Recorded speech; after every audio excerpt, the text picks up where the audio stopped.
I'll tell you what a delight it is to have a young scholar with us as well. You know, this is what universities are all about. This is what universities do. Sometimes, you know, we might forget, but it's as exciting as it is for her. I just want you to know it's as exciting for me as well.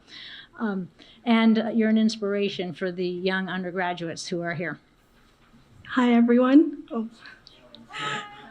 Thank you all for coming today, despite the weather, and thank you, Professor Katz, for that very nice introduction, because everything she said about state development is very pertinent to what we're talking about today, although our area of interest is slightly before that in China.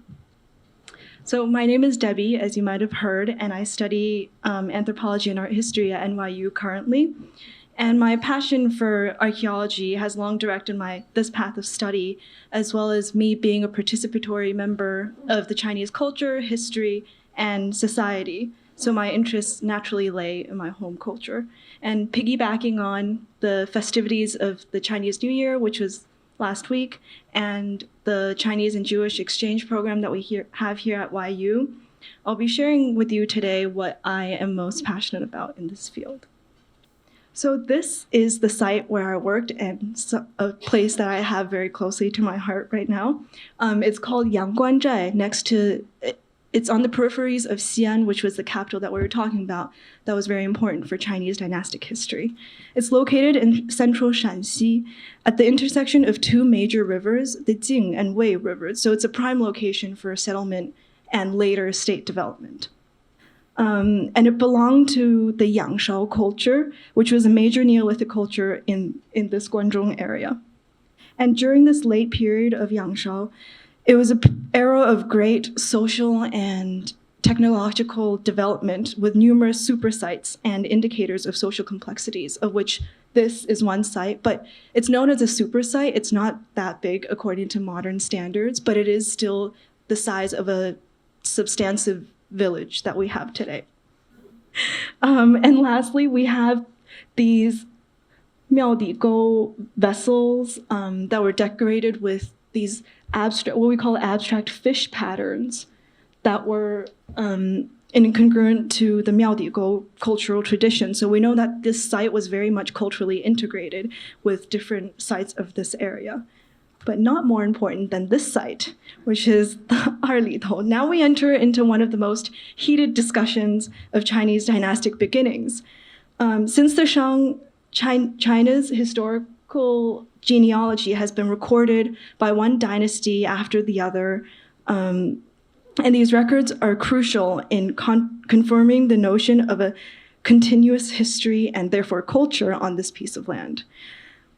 According to ancient historical texts, the First Dynasty, which was the Xia, did exist, and Chinese scholarship supports this, although the dynasty's existence still needs international confirmation. But if this is confirmed, then it would push back the beginnings of Chinese dynastic civilization for around 1,000 or so more years.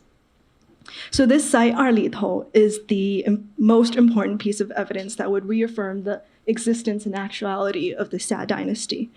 It's believed to be the capital of this First Dynasty for its large size and clear evidence of social stratification. And as Professor Katz already said, this is the beginnings of state development where social complexity begins to appear. So we have already clear evidence of social hierarchy and organization, as well as the probable existence of administration or rulers at this so-called capital of the Xia, which was Arlitou. However, rather problematically, the idea of there being a Xia dynasty did come from historical records, which is not always very neutral in the things that they tried to describe. And especially because the existence of the Xia was written in the Shang dynasty, which was the dynasty that conquered its records. So in that case, you can imagine how certain biases would have existed. So following this historical information, archaeologists deduced that this site, being the largest and most complex one in the described area, would be the capital. But apart from this deduction and the unearthing of a limited number of prototypical bronze vessels that you see here, there's no definitive evidence that directly links our Litou to this First Xia dynasty. So it might be just a simple complex, that's an oxymoron, but simply a complex polity in this area that existed contemporaneously. So we see that concrete conclusions have yet to be reached for the identity of this site, but also that biases of history and the political stance behind archaeological research, along with the ancient political pretenses that govern historical records, must be recognized before we delve straight into concrete conclusions. So this is a topic that still requires further research into. Now, lastly, this is my, I wouldn't say main, but one of the main areas of that I'm interested in, called Sanxingdui. Sanxingdui is a site in Chengdu, in Sichuan province. Sorry, the map here is really small, but you see that Sichuan is further southwest of the area we were just at, which was in somewhat northern East China in the Central Plains area. So it is quite a distance, especially for the ancient transportation system back then. But the remains that we have from the site are mostly two sacrificial pits, and just some foundations of the city structure that we had before.